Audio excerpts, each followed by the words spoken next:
Loneliness in Japan was once seen as the quiet fate of the elderly, the lonely deaths, discovered only after weeks of silence. But today, a new and unsettling loneliness is emerging among the young.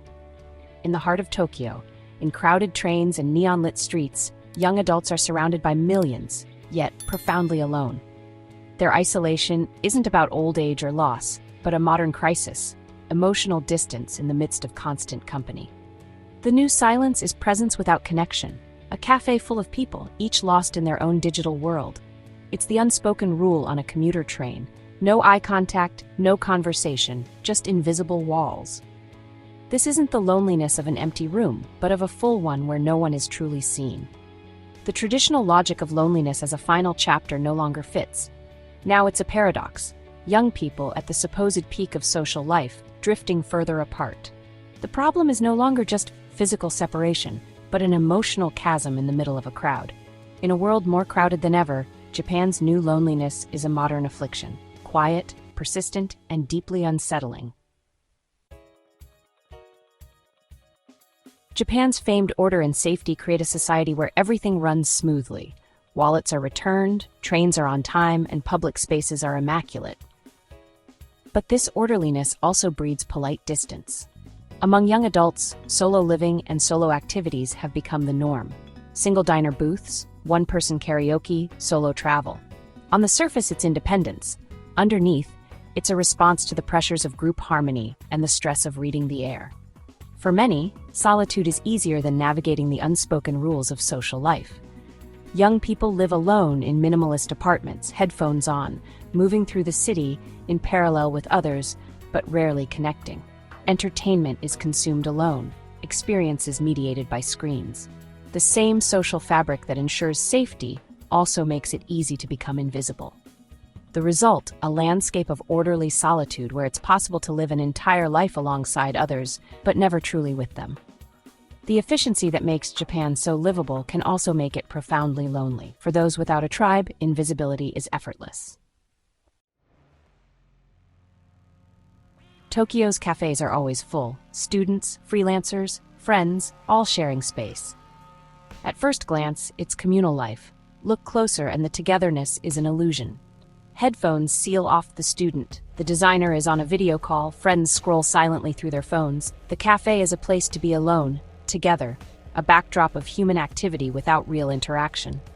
This pattern repeats in workspaces, libraries, parks. People gather, but remain in their own bubbles. Modern apartments are tiny, discouraging at-home socializing. Neighbors remain strangers. Urban architecture prioritizes privacy over community, making true connection rare. Young adults are rarely physically alone, but the constant presence of others can make isolation feel sharper. The loneliness is not from absence, but from being unseen in a crowd. Shared spaces provide the appearance of connection, but not its substance. The illusion of togetherness is fragile, and for many, it's not enough to keep the silence away. In the end, it's the loneliness of being invisible among millions. Technology promised to end loneliness. Social media, messaging, online games, all at our fingertips. For many young Japanese, the digital world is now their main social space, offering endless connections. But constant connectivity often deepens isolation. Social media encourages performance, not authenticity. The pressure to appear happy and successful is exhausting. Scrolling through curated feeds can amplify feelings of inadequacy and loneliness. Online communication lacks the depth of real interaction. Body language, tone, nuance are lost. Relationships become disposable, hundreds of followers but no one to call in a crisis. The digital world creates an illusion of community, but connections are shallow and fleeting. The need to always be on leads to social fatigue, making real-world interaction feel overwhelming. Technology, meant to connect, often leaves users more anxious and alone than ever. Economic pressures push young Japanese towards solitude.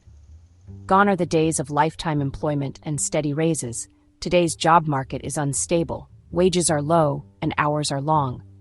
The cost of living in cities like Tokyo is high, rent eats up salaries, and socializing feels like a luxury. Dating and starting a family are seen as financial risks, not milestones. Many opt out of relationships entirely, a trend dubbed the celibacy syndrome. Solitude becomes an economic necessity, not a choice. Young people focus on survival, eating alone, avoiding costly social obligations, pouring energy into work. This self-reliance comes at a cost. Deep, supportive relationships are harder to form.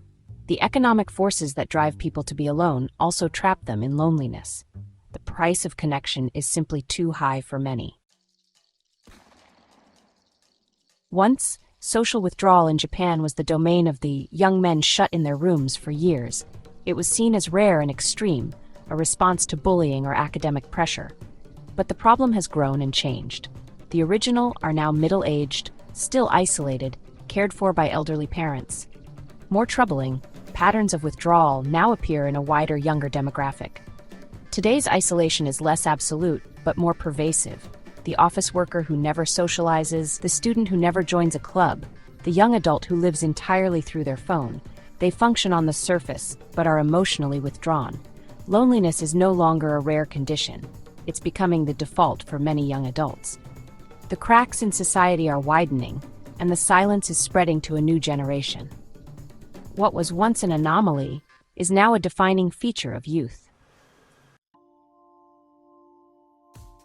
Enter social fatigue. It's not shyness or clinical anxiety, but exhaustion from the effort of social interaction. After long days of work, conformity, and online performance, socializing feels like a burden.